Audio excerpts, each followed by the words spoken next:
خدا اپنے بندے مقدس ہوسیہ کی معرفت ایک انتہائی اہم بات اور ایک انتہائی اہم پیغام اپنے لوگوں تک پہنچانے جا رہا ہے۔ اور یہ بات یاد رکھیں کہ چونکہ جس خدا کو میں اور آپ مانتے ہیں، اور ہم نے ابھی اپنے عقیدے میں بھی اس بات کا اقرار اور اعلان کیا کہ وہ ایک ایسا خدا ہے جو قدرت اور اختیار رکھتا، کہ میں ایمان رکھتا ہوں خدا قادر مطلق، یعنی کہ اس کے پاس کل اختیار،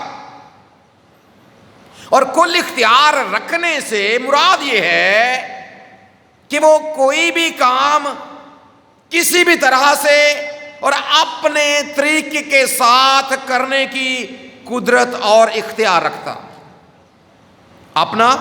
وہ کوئی بھی کام اپنے طریقے کے ساتھ یا جس طور سے وہ کرنا چاہتا وہ اسی طریقے کے ساتھ کرتا ہے۔ اور کئی بار خدا کے یہ طریقے ہمارے لیے یا ہمیں نظر آتے ہیں کہ یہ بڑے معیوب سے ہیں یا بڑے عجیب سے ہیں، کہ خدا کیا ایسے کام بھی کرنے کے لیے اپنے لوگوں کو کہہ سکتا ہے۔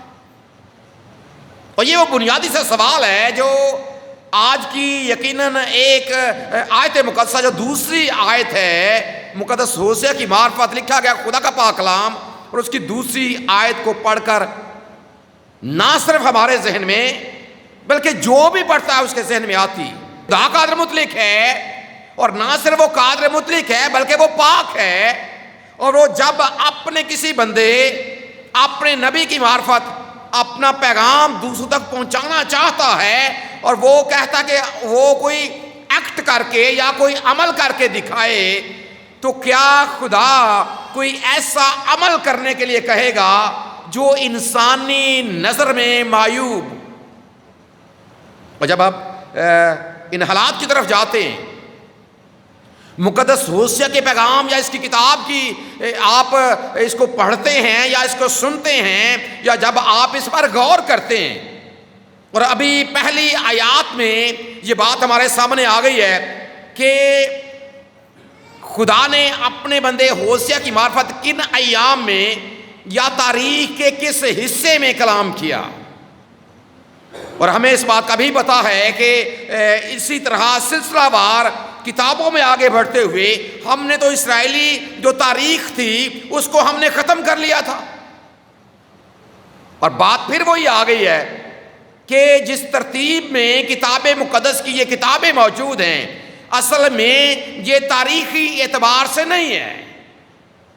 اس کا مطلب کہ ہم ایک بار پھر تاریخی کتابوں کے حصے میں آ گئے، کیونکہ یہاں پر بادشاہوں کا بیان ہے، اور آپ نے غور سے سنا ہے کتنے بادشاہ ہیں، عزیہ ہے، یوتام ہے، آخز ہے، حزقیہ ہے، یہ شاہ یہودا ہیں، اور پھر اسرائیل کا جو یربعام بن یواس، 5 بادشاہوں کا بیان ہے، جن میں سے ایک جو یربعام ہے یہ 10 قبائل کی سلطنت کے اوپر حکمران ہے، جو باقی 4 لوگ ہیں وہ یہودا کی سلطنت کے اوپر انہوں نے اپنی اپنی باری پر حکمرانی کی ہے۔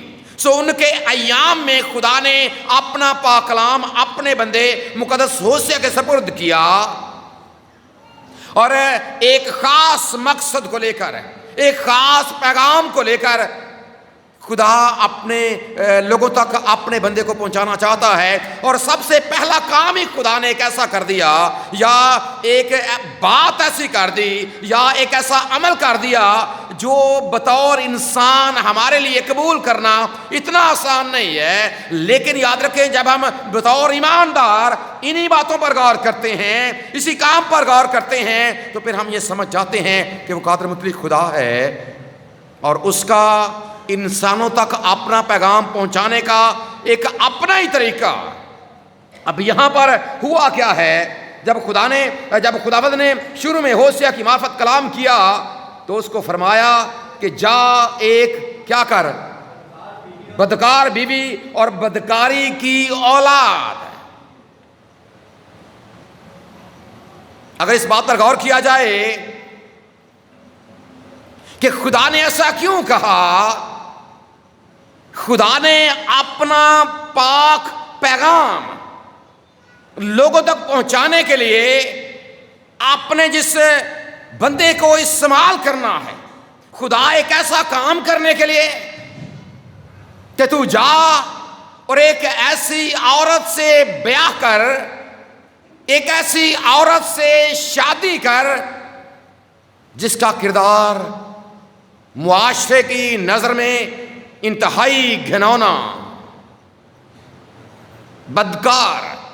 2 لفظوں سے مل کر یہ لفظ بنا ہے، ایک بد اور دوسرا کار، یعنی کہ ایک ایسی عورت جس کا جو کردار ہے وہ اچھا نہیں.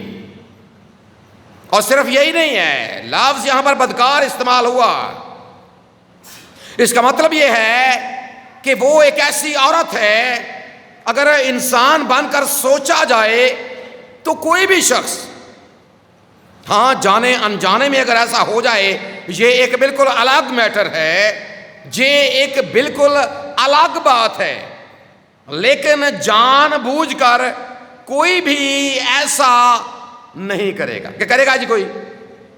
جی کرتا ہے کوئی؟ اگر آپ بھی ہم بھی اپنے بیٹے بیٹیوں کے رشتے کرتے ہیں اور اگر آپ کے سامنے کوئی پہلے ایسی بات آ جاتی ہے، ایسا کوئی معاملہ آ جاتا ہے، تو پھر کوشش یہ کی جاتی ہے کہ اس سلسلے کو یہیں پر روک دیا جائے تاکہ یہ سلسلہ آگے نہ بڑھے، کیونکہ ہم ایسا چاہتے ہی نہیں ہیں. لیکن یہاں پر خدا نے اپنے بندے ہوسیا کو ایسا کرنے کے لیے کہا. اور یہ بات یاد رکھیں، اس کے پیچھے ایک بڑی خاص وجہ ہے، اور چونکہ پہلے بھی ہم نے بات کی کہ خدا کا ایک اپنا طریقہ ہے، اور اسی طریقے کو لے کر جب آپ تھوڑا سا پیچھے جاتے ہیں تو خدا نے اپنے بندے مقدس یرمیہ کو، جب آپ یرمیہ نبی کا صحیفہ اور اس کا 13واں باب پڑھتے ہیں تو وہاں پر خدا نے اسے ایک کام کرنے کے لیے کہا، اسے ایک بات سکھانے کے لیے اسے کہا کہ تو ایک کمر بند لے، کمر بند کو لے کر تو اسے مٹی میں دبا دے. پھر ایک کافی دنوں کے بعد خدا نے کہا دوبارہ سے اسے نکال. اب وہ قابل استعمال نہیں تھا. خدا نے اسے یہ بات سمجھانے کے لیے، بات سکھانے کے لیے ایک ایکٹ کرنے کے لیے کہا. جب آپ مقدس یسایہ کو پڑھتے ہیں تو اس میں بھی خدا نے اپنے بندے مقدس یسایہ کی معرفت ایک ایسا ہی اسے کام کرنے کے لیے کہا. کئی بار یاد رکھیں، خدا ایسے کام کرنے کے لیے اپنے انبیاء کو استعمال کرتا ہے تاکہ وہ حقیقی معنوں میں اس پیغام کو سمجھ سکیں. اور اس کے بارے میں جو بائبل کے ماہر لوگ ہیں وہ یہ بات کرتے ہیں کہ اصل میں کچھ نظریات ہیں، آپ کسی بھی نظریے کے ساتھ متفق ہو سکتے ہیں. کئی بار تو یہ کہا جاتا ہے کہ وہ جو عورت ہے وہ شادی سے پہلے ہی بدکار تھی، اور خدا نے اپنے بندے سے کہا کہ تو جا کر اس کے ساتھ بیاہ کر، اس کے ساتھ شادی کر لے. لیکن کچھ بائبل کے ماہر لوگ اس بات کو بھی ہمارے سامنے رکھتے ہیں، اس طرح کی تفاسیر کرتے ہیں کہ ایسا ہرگز نہیں ہے، بلکہ جب شادی ہوئی یعنی کہ جمر کی اور ہوسیا کی، جب خدا نے اسے کہا کہ تو اس سے جا کر شادی کر، تو پہلے اس کا کردار ایسا نہیں تھا، لیکن وہ شادی کے بعد ایسی ہو گئی. اور پھر خدا نے اسے کہا کہ تو دوبارہ سے اس کے ساتھ جو ہے اپنا میل ملاپ کر لے. چونکہ وہ اس کے ساتھ بے وفا ہو گئی، اسے چھوڑ کر چلی گئی، اور اس نے وہ کام کرنا شروع کر دیا جو انتہائی گھنونا، زناکاری، حرامکاری، بدکاری اس نے اپنی زندگی کا معمول بنا لیا. نظریہ آپ کسی بھی نظریے کے ساتھ اتفاق کریں، لیکن ایک بات جو خدا اس وقت اپنے لوگوں کے سامنے رکھنا چاہتا، اس ایک ایکٹ یا اس ایک عمل کی معرفت، چونکہ یہاں پر جو مقدس ہوسیا ہے، اور کئی بار ہم نے کتاب مقدس کو، اس کے پیغام کو سیکھتے ہوئے ہم نے اس بات کو سیکھا ہے کہ جب ہم کسی تمثیل پر غور کرتے ہیں، کیونکہ بہت سے ماہر لوگ جو کتاب مقدس کے ماہر لوگ ہیں وہ اس بات کو بھی بیان کرتے ہیں کہ اصل میں یہ کام جو خدا نے یہاں پر کرنے کے لیے کہا یہ ایک تمثیل کی صورت میں ہے، یعنی کہ ایک کہانی کی صورت میں ہے، اصل میں ایسا نہیں ہے، لیکن اصل پیغام جو ہے وہ ایک ہی ہے، اور پیغام یہ ہے کہ دراصل یہاں پر ہوسیا نہیں ہے، جو بات ہم نے پہلے کئی بار سیکھی بھی ہے کہ یہاں پر اصل میں ہوسیا نہیں ہے، اور جو اس کی بدکار بیوی جمر ہے وہ بھی وہ نہیں ہے۔ یہ دونوں کردار ایک علامت کے طور پر استعمال ہوئے، علامت کے طور پر ان کو استعمال کیا گیا ہے۔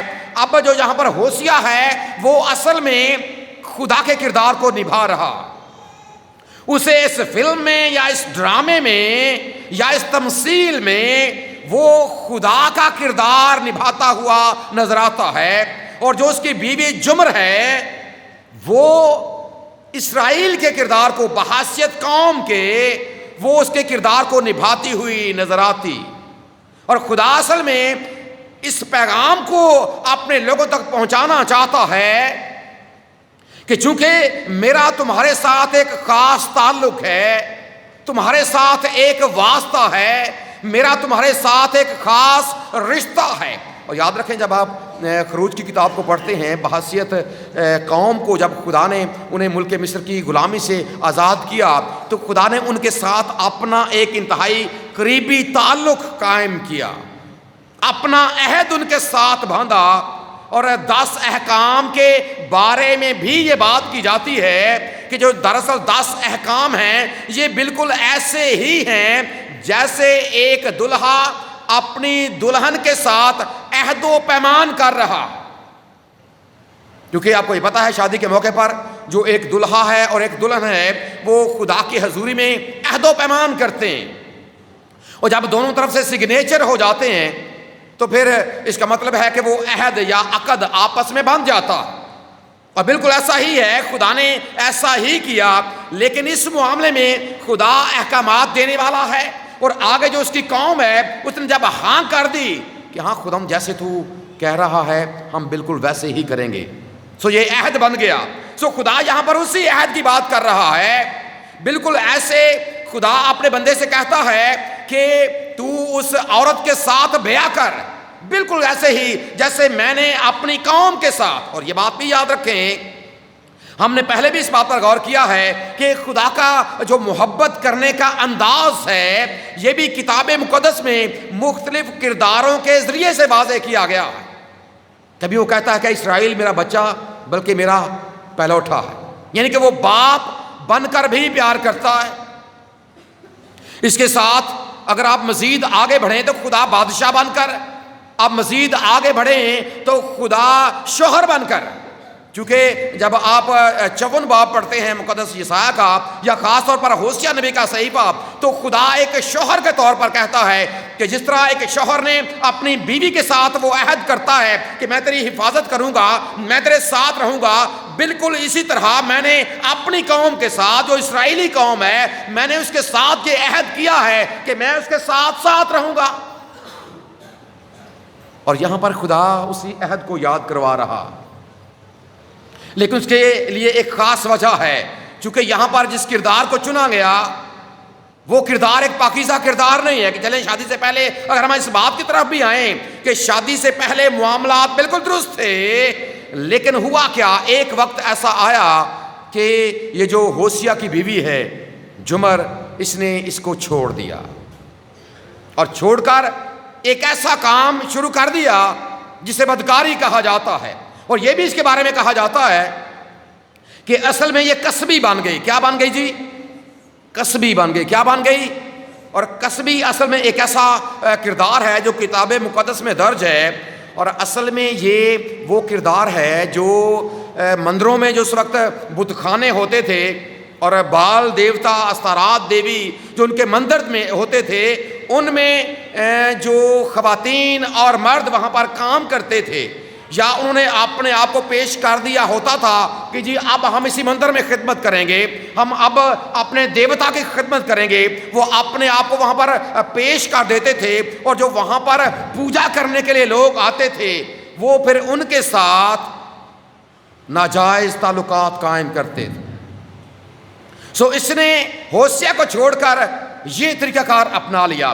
اب ایسے حالات میں اگر ہم اس بات کو اس طور سے بھی سمجھنے کی کوشش کریں کہ اس نے خود ہی ہوشیہ کو چھوڑا، چاہیے تو یہ کہ چونکہ یہ چھوڑ کر چلی گئی ہے، بدکار بن گئی ہے، کسبی بن گئی ہے، حرام کار بن گئی ہے، چاہیے تو یہ کہ اسے اس کے حال پر چھوڑ دیا جائے، لیکن خدا اصل میں ایک پیغام جو اس وقت اپنے لوگوں تک لے کر جانا چاہتا تھا وہ یہ تھا کہ تیری اس بدکاری کے باوجود، چونکہ یہاں پر ہوشیہ نہیں ہے، یہاں پر جمر نہیں ہے، بلکہ یہاں پر خدا اور اس کی قوم اسرائیل کا معاملہ، اور ہم اس بات سے بھی واقف ہیں کہ پہلے ہم نے اس بات کو سیکھا بھی کہ جو اسرائیلی قوم ہے کس طرح وہ قادر مطلق خدا کو چھوڑ کر، اس عہد کو چھوڑ کر، سب نے تو ایسا نہیں کیا، لیکن اوورآل معاملہ یہی تھا، اور اسی معاملے کو لے کر پھر آپ کو یہ پتا ہے کہ انہیں اسیری میں بھی جانا پڑا، چونکہ وہ خدا کو چھوڑ کر بت پرست بن گئے تھے، غیر معبودوں کے پیچھے انہوں نے چلنا شروع کر دیا تھا۔ خدا نے پھر ان کو سزا بھی دی۔ اب یہاں پر خدا اپنے بندے کی معرفت اصل میں یہ پیغام دینا چاہتا ہے کہ تیرے ان کاموں کے باوجود میں ابھی بھی تجھ سے میل ملاپ کرنا چاہتا، میں ابھی بھی تجھے اپنے گھر میں لے کر آنا چاہتا ہوں، اور تیری وہی پوزیشن جو میرے گھر میں پہلے تھی میں اسے بحال کرنا چاہتا ہوں۔ اور اسی بات کو لے کر خدا نے اپنے بندے مقدس ہوشیہ سے کہا کہ تو جا اور اس عورت کے ساتھ بیعہ کر، اور جو اس میں اولاد ہوگی، دیکھیں یہاں پر کچھ ناموں کا بھی آپ کو ذکر ملتا ہے، اگر آپ پہلی آیات کو پڑھتے ہیں تو اس میں چونکہ پہلا اس کے بیٹے کا نام یزرائیل ہے، اور یزرائیل کا مطلب ہے کہ خدا بکھیرتا ہے۔ خدا کیا کرتا ہے جی کہ ایسا ہوگا کہ چونکہ تمہارے کاموں کی وجہ سے میں تمہیں بکھیر دوں گا۔ بکھیرنے سے مراد آپ سمجھتے ہیں جب ہم جنہوں پنجابی جو کھلار نہ دیں، میں تمہارے اتحاد کو ختم کر دوں گا، اور ایسا ہوا، خدا نے ایسا کیا، ان کے ملک میں سے ان کو نکالا، اور جو دوسری اقوام ہیں ان کے ملکوں میں وہ ان کو اسیر بنا کر لے گئے، اور 70 سال تک ایسا سلسلہ چلتا رہا۔ پھر خدا نے اپنی محبت کی وجہ سے ان کو دوبارہ سے بحال کیا۔ یہ اسرائیل نام ایک علامتی نام ہے۔ پھر اس کے بعد جب آپ مزید آگے جاتے ہیں 2 نام آپ کو اور نظر آتے ہیں اسی حوالے میں۔ جی پڑھا جی کسی نے آگے، ایک بیٹی ہے اس کا نام کیا ہے جی؟ لو-رحامہ، کہ اب میں رحم نہیں کروں گا۔ پہلی بات خدا کہتا ہے میں بکھیر دوں گا، ہو تم میرے لوگ لیکن میں رحم نہیں کروں گا۔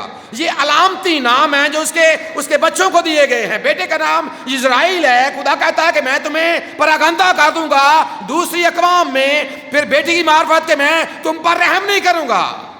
پھر ایک اور نام آگے آپ کو نظر آتا ہے، وہ کیا ہے؟ شاباش جی، لو امی۔ لو لا کے طور پر آپ کو پتا ہے جو عبرانی لفظ ہیں اسی میں سے عربی لفظ لا نکلا ہے، اور لا کا مطلب ہے نہیں۔ امی مین میرے لوگ، میں ایسا اس لیے کروں گا، میں ان کو اس لیے بکھیروں گا، اس لیے پراگندہ کروں گا کہ اب یہ میرے لوگ نہیں ہیں، اب یہ میرے لوگ نہیں ہیں۔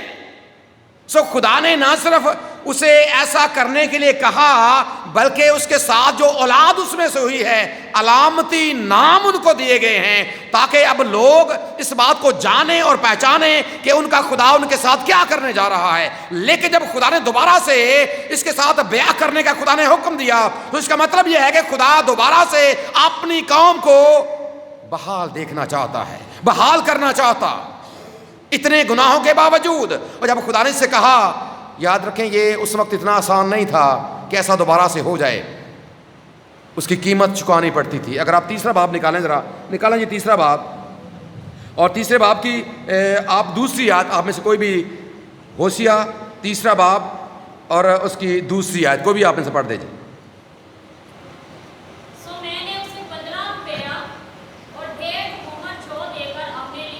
اپنے لیے مول. یہ دلہن کی قیمت تھی اس زمانے میں. یہ یہاں پر کتنے روپے ہیں جی؟ 15 روپے. اور ساتھ میں کیا ہے؟ جو. یہ وہ قیمت تھی جو ادا کر کے وہاں پر جن کے پاس وہ جمر چلی گئی تھی، ہوسیا نے وہاں پر اس کی پیمنٹ کر کے دوبارہ سے اسے اپنے گھر میں بحال کرنے کے لیے اس کی قیمت ادا کی. اور اس لیے کی ہوسیا نے اس لیے کی کہ وہ جمر سے محبت رکھتا تھا. خدا نے ایسا اس لیے کیا کہ خدا اپنے لوگوں سے پیار کرتا ہے. خدا اپنی قوم سے محبت رکھتا. اور یہی وہ پیغام ہے جو اس وقت مقدس ہوسیا کی معرفت خدا نے اپنے لوگوں کو دیا کہ خدا تمہیں بحال دیکھنا چاہتا ہے. میں تمہیں وہیں پر دیکھنا چاہتا ہوں جس کے لیے میں نے تمہیں بلایا اور میں نے تمہیں مقرر کیا.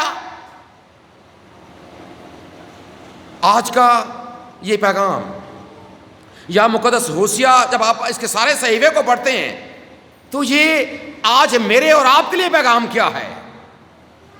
اس میں میں اور آپ کیا سبق سیکھتے ہیں؟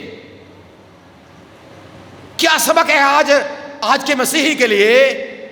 کیا سبق ہے آج میرے اور آپ کے لیے مقدس ہوسیا کی معرفت؟ اور یہ بات بھی یاد رکھیں، جو مقدس ہوسیا ہے، ہوسیا نام کا مطلب ہے نجات. نجات. اور یہ اس کا اور یشوا کا روٹ ورڈ عبرانی زبان میں ایک ہی ہے، نجات. اور یاد رکھیں اس کی یونانی شکل آئسوس یعنی یسوع ہے. سو جب آپ ان باتوں کو سیکھتے ہیں تو خدا آپ کو بھی یہ پیغام آج دے رہا ہے کہ ممکن ہے کہ ہم نے بھی خدا کے ساتھ کسی وقت عہد کیا تھا. ہم نے بھی خدا کا وفادار رہنے کا عہد کیا تھا. ہم نے بھی اپنے خدا کے ساتھ ایک ایسا عہد کیا کہ ہاں خداوند، اب میں اپنی آئندہ زندگی تیری راہوں پر چلوں گا، تیری راہوں پر چلوں گی. اب میں تجھے کبھی ناراض نہیں کروں گا یا نہیں کروں گی. اب میں تیرے پاک کلام کے مطابق اپنی زندگی گزاروں گا یا گزاروں گی.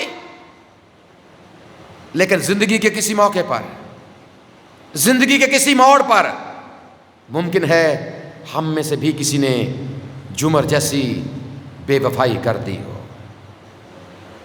ہم بھی اس عہد کو بھول کر، ہم بھی اس بات چیت کو بھول کر، ہم بھی اس قول و قرار کو بھول کر جو کبھی ہم نے اپنے خدا کے ساتھ کی، ممکن ہے کہ ہم بھی بے وفا ہو گئے. لیکن آج کا پیغام ایک امید کا پیغام ہے. آج کا پیغام اس لیے امید کا پیغام ہے کہ آج بھی آپ کا خدا آپ کا انتظار کر رہا. آج بھی آپ کا خدا چاہتا ہے کہ آپ واپس آ جاؤ. اور مقدس ہوسیا کی معرفت اگر آپ اسی صحیفے کے ذرا آخری باب کو نکالیں جی، بڑی خوبصورت آیت ہے جو آخری باب کی آخری آیت ہے. کیونکہ اس بات کو بھی ہمیشہ ذہن میں رکھیں کہ خدا جہاں پر سزا دیتا ہے وہیں پر خدا امید کا پیغام بھی، اور جب تک یہ کائنات چل رہی ہے امید کا پیغام باقی رہے گا. لیکن اس کا مطلب یہ نہیں ہے کہ ہم ہٹ درم بنے رہیں. اس بات کو ہمیشہ آپ نے ذہن میں رکھنا ہے جی. آخری آیت آپ میں سے کوئی بھی پڑھ دے جی، آخری آیت کو. دانش مند کون ہے؟ ایک بڑی اہم بات. خدا اپنے بندے کی معرفت یہ سارا کچھ کرنے کے بعد، کچھ اور پیغامات بھی دینے کے بعد، خدا ایک بڑی اہم بات اور فائنل بات، آخری بات اپنے لوگوں کے سامنے ایک سوال کی صورت میں رکھتا کہ دانش مند سے مراد کیا ہے؟ عقل مند کون ہے؟ عقل مند کون ہے جی؟ وہ یہ باتیں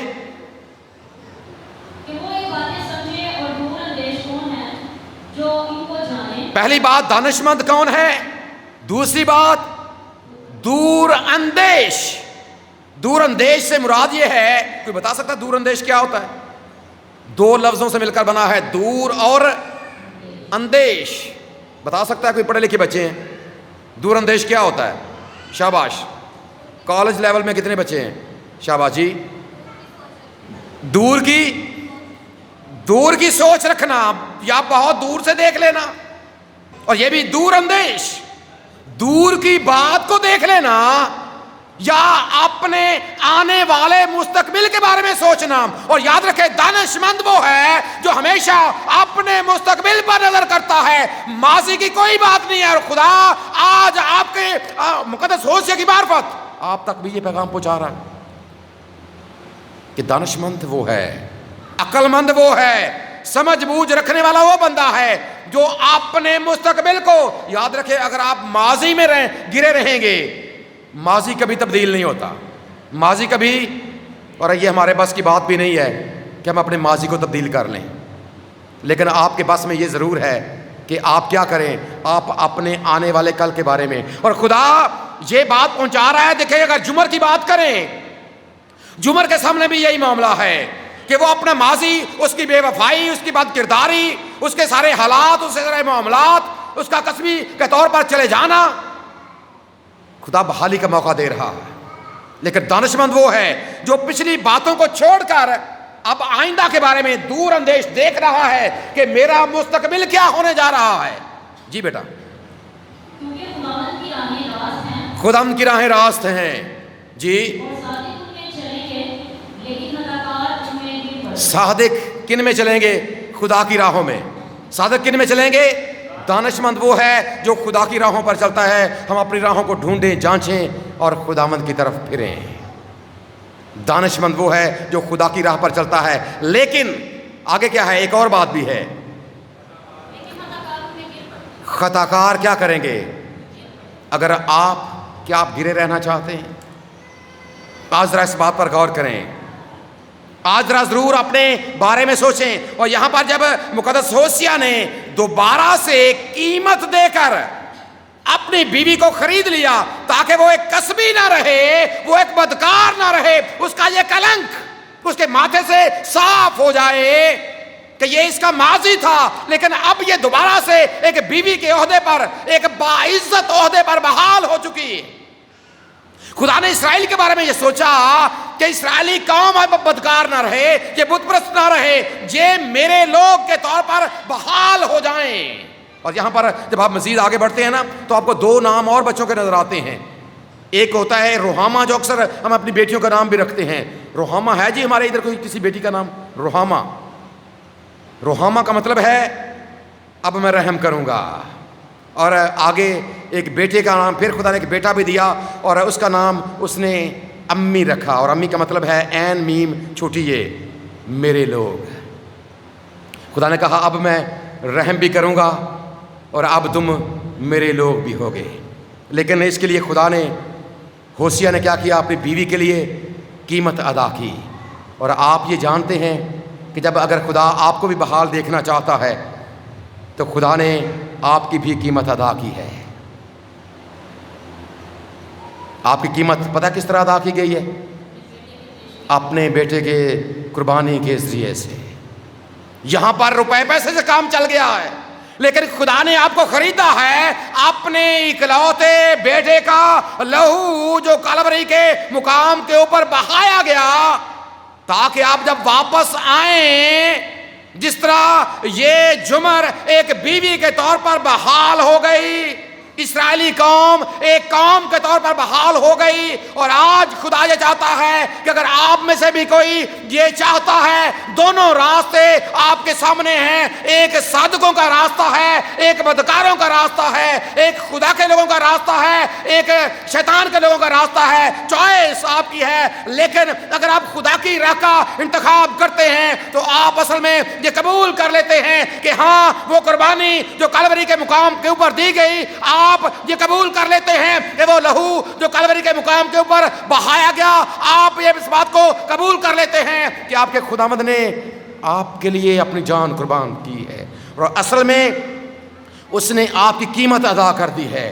اب آپ کو کچھ کرنے کی ضرورت ہے، اب آپ کو کچھ کرنے کی ضرورت ہے، آپ نے صرف قبول کرنا ہے۔ آپ نے صرف کیا کرنا ہے جی؟ صرف قبول کرنا ہے اور بحال ہو جانا ہے۔ صرف یہی اتنی سی بات ہے۔ آپ کے تمام گناہ، اور خدا اپنے بندے مقدس یسوع کی معرفت یہ لکھتا ہے کہ تمہارے گناہ چاہے کرمزی ہوں گے وہ برف کی مانند سفید ہو جائیں گے۔ اور آج ہمارے لیے موقع ہے، اگر ہم یہ چاہتے ہیں کہ ہمارے گناہ بھی سفید ہو جائیں تو مقدس ہوسیہ کا پیغام آج آپ کے لیے ہے۔